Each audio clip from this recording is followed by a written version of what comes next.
Hello friends, இன்றைக்கி நம்ம பார்க்க போகிற வீடியோ என்னென்னா, தேர்ஸ்டே நான் எப்படி பூஜை ரூமில் இருக்கிற பூஜை பாத்திரங்கள், சிலைகள், மனை அதெல்லாம் எப்படி க்ளீன் பண்ணுறேன்னு பார்க்கலாம். என்னோடய பூஜை ரூமை க்ளீன் பண்ணி 1 மாதம் ஆகுது. அதனால தான் அதில் மனையிலலாம் எண்ணெய் பிசுப்பு இதெல்லாம் நிறைய இருக்குது. க்ளீனாகவே இல்லை. விளக்கெல்லாம் பாருங்கள், க்ரீனாக ஆகிடுச்சு. அதனால் அதெல்லாம் எப்படி தனித்தனியாக நான் எப்படி சுத்தம் பண்ணுறேன் அப்படின்ட்டு உங்களுக்கு இப்போ நான் சொல்கிறேன். பூஜைக்கு பயன்படுத்துகிற காமாட்சி அம்மன் விளக்கு மட்டும் 2 வாரத்துக்கு ஒரு தடவை நான் விளக்கிடுவேன். எப்போவுமே பூஜை பாத்திரங்களை விளக்குறதுக்கு நான் 3ஆக பிரிச்சுப்பேன். எப்படின்னா, ஆயிலெலாம் இருக்கிற விளக்குகள்லாம் தனியாகவும், அதுக்கப்புறம் சிலைகள்லாம் தனியாக வச்சுப்பேன். 2வது குட்டி குட்டி சாமி சிலையெல்லாம் இருக்குது இல்லைங்களா, பித்தளை சிலைகள்லாம், அதை தனியாக பிரித்து வச்சுக்குவேன்.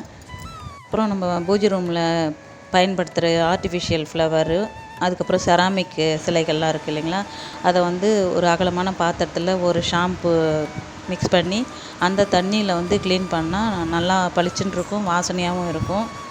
அப்புறம் இந்த குட்டி குட்டி சாமி சிலைகள்லாம் இருக்குது இல்லைங்களா, அந்த சிலையெல்லாம் லெமன் சால்ட்டு கடையில் வாங்கி க்ளீன் பண்ணணும்னு சொல்லியிருக்கேன் பார்த்தீங்களா ஒரு ஷார்ட்ஸில்.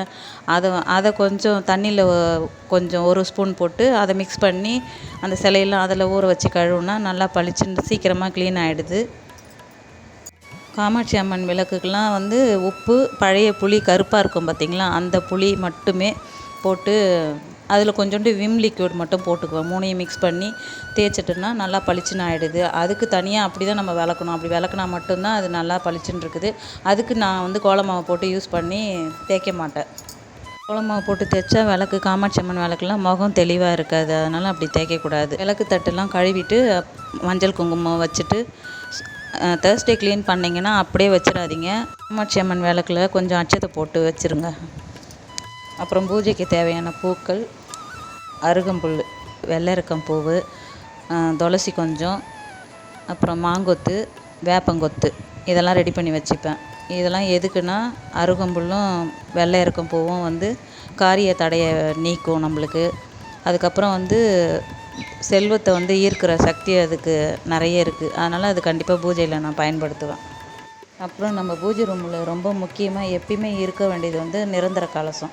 கலசத்தில் சுத்தமான தண்ணி, அதில் ₹1 நாணயம் போட்டுக்கோங்க, ஜவ்வாது கொஞ்சம், பச்சை கற்பூரம், கிராம்பு, ஏலக்காய் இதெல்லாம் போட்டு மாங்கொத்து, வேப்பங்கொத்து வச்சு விட்டுருங்க. வாசனை பூ கொஞ்சம் போட்டுக்கோங்க. நிரந்தர கலசம் இருக்கிற வீட்டில் எப்பயுமே குலதெய்வத்தோட அருள் நிறைஞ்சி இருக்கும். நீங்களும் இது மாதிரி செஞ்சு பாருங்கள். தேங்க்யூ.